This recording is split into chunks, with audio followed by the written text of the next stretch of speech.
అందరికీ నమస్కారం. తెలుగు కథామాలకు స్వాగతం. ప్రయాగ రామకృష్ణ గారి భారతంలో చిన్న కథలు చదువుకుంటున్నాము. ఈరోజు కథ తపతి.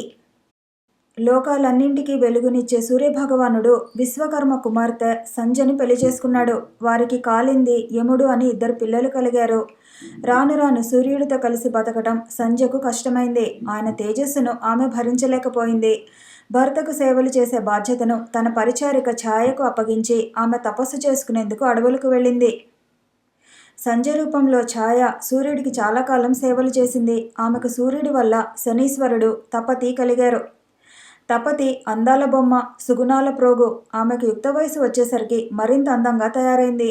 సూర్యుడు కుమార్తెకు పెళ్లి చేయాలని నిశ్చయించుకున్నాడు. తగిన వరుడి కోసం అన్వేషిస్తున్నాడు.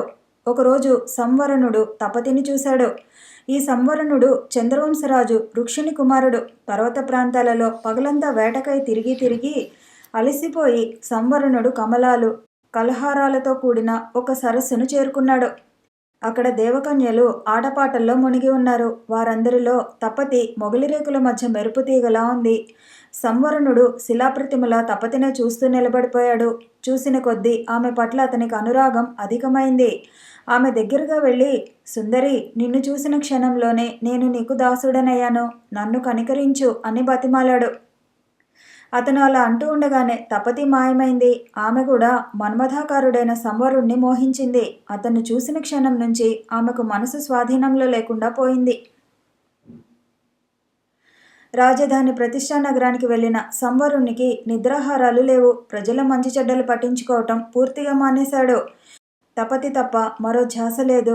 ఈ విషయం ఋషిని కులగురువైన వశిష్ఠ మహామునికి తెలిసింది.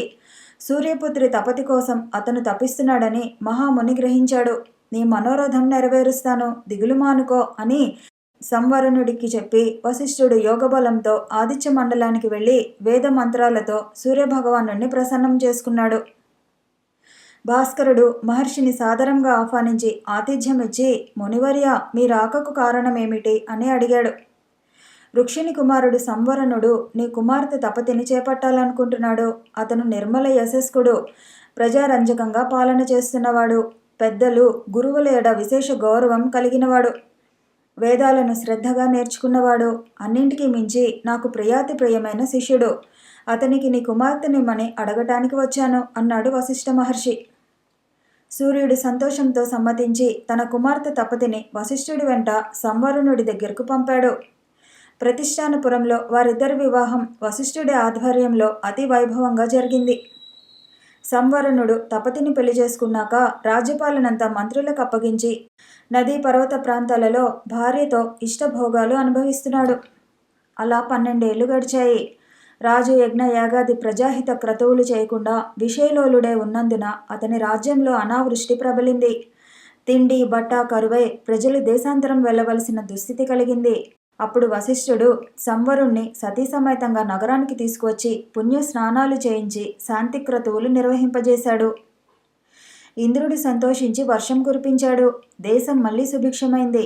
సంవరణుడు అప్పటి నుంచి యజ్ఞ యాగాది కర్మలు చేస్తూ చాలా కాలం చక్కగా పరిపాలన చేశాడు. ఆ దంపతులకు కురువంశానికి మూలపురుషుడైన కురువు జన్మించాడు. భూమి ఆకాశాలకు తన ప్రచండ కిరణాలతో తాపం కలుగజేసే సూర్యభగవానుడి కుమార్తె కావటం వలన కురువు తల్లికి తపతి అని పేరు వచ్చింది. తపతి వంశోద్ధారకులు కాబట్టి కురు సంతానాన్ని తాపత్యులు అని కూడా అంటారు. వింధ్య పర్వతాలకు పశ్చిమంగా ప్రవహించి ప్రజల పాపాలను పోగొట్టమని భాస్కరుడు తన కుమార్తెను దీవించాడట. తండ్రి ఆశీస్సును అనుసరించి తపతీదేవి నదీమ తల్లిగా మారి నర్మదా నదిలో లీనమై ప్రవహిస్తోంది. గంగానదీ తీరాన అర్జునుడితో చెలిమి చేసిన చిత్రరథుడు అనే గంధర్వుడు పార్థుణ్ణి తపత్య అని సంబోధిస్తాడు. కిరీటి కోరిక మేరకు తన పిలుపు వెనుక గల తపతి వృత్తాంతాన్ని వివరిస్తాడు. చిత్రరథుడు అసలు పేరు అంగారపర్ణుడు. అడవులలో రేయింబవళ్ళు ప్రయాణం చేస్తూ ఒక అర్ధరాత్రి వేళ గంగానదిని సమీపించిన పాండవుల అడుగుల చప్పుడు విని సఖులతో క్రీడిస్తున్న అంగారపర్ణుడు కోపోద్రిక్తుడై కయ్యానికి కాలుదువ్వాడు. అర్జునుడు అతన్ని విరధుణ్ణి చేసి నేల మీదకు లాగి దండించాడు. అంగారపర్ణుడు కుప్పకూలాడు. అతని భార్య కుంభీనసి వచ్చి పతిభిక్ష పెట్టమని ధర్మరాజుకు ప్రణమిల్లింది. అన్న చెప్పిన మీదట విజయుడు గంధర్వుణ్ణి విడిచిపెట్టాడు. కృతజ్ఞతా సూచకంగా అంగారపర్ణుడు చాక్షుషి అనే గంధర్వ విద్యను సవ్యసాచికి బోధించాడు. అర్జునుడి ఆగ్నేయాస్త్ర ప్రభావంతో దగ్ధమైన తన రథానికి మారుగా చిత్రరథం అనే మరో రథాన్ని సృష్టించుకున్నాడు గనుక ఆనాటి నుంచి అంగారపర్ణుడు చిత్రరథుడయ్యాడు. మరొక చిన్న కథతో మళ్ళీ కలుసుకుందాము. ఈ వీడియో నచ్చితే లైక్ చేయండి, షేర్ చేయండి, కామెంట్ చేయండి, ఛానల్ని సబ్స్క్రైబ్ చేయండి.